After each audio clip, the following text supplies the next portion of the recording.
आइए नमस्कार प्रणाम, मैं राजा रणविजय आप सबों का फिर से स्वागत करते हैं। और आप लोगों के लिए एक बहुत ही प्यारा सा सॉन्ग जो कि हमारे बड़े भैया का फरमाइश आया है, जो सॉन्ग का नाम है दूसों के ककही से माथे जब झारा। तो आइए मैं वो सॉन्ग को आप लोगों के बीच आज हारमोनियम पर बजा करके बताने जा रहा हूँ। तो सबसे पहले हम जानेंगे कि ये सॉन्ग का जो स्केल है आपका सी माइनर, यानी ये स्केल, ठीक है।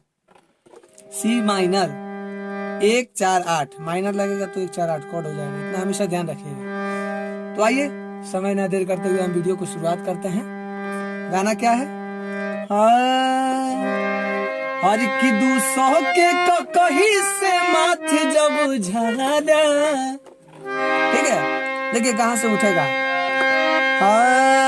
दूसों के कहीं से माथे जब झारा, पाउडर की मोहरवा दिया सहारा, तब नु हम जननी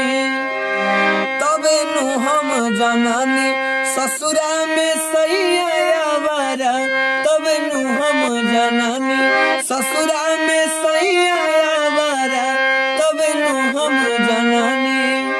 फिर से दूसों के कहीं से माथे जब झारा, पाउडर की मोहरवा दिया सहारा, तब नु हम जननी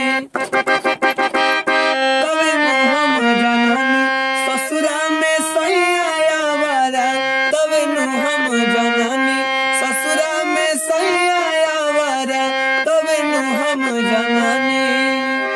ठीक है, ये हमारा हो गया मुखड़ा। और इसके बाद अंतरा है कि नैहर से मिलल सामान सब सिंगार के, इहे सधाब सेंट मार के, फेरा में न रहे रोटी रोजगार के, घर ही घूमे लुंगी झार के। ठीक है, थोड़ा सा अलग है, थोड़ा सा ध्यान लगाना है। नैहर से मिलल सामान सब सिंगार के, इहे सधाब सेंट मार के, फेरा में न रहे रोटी रोजगार के, घर ही घूमे लुंगी झार के, किया जले न कहियो किन के दिया डाड़ा, लागता कि यही जाना हो गुजारा, तब नु हम जननी, तब नु हम जननी ससुरा में सही आया बारा, तब नु हम जननी ससुरा में सही आया बारा, तब नु हम जननी। ठीक है, बहुत बहुत धन्यवाद।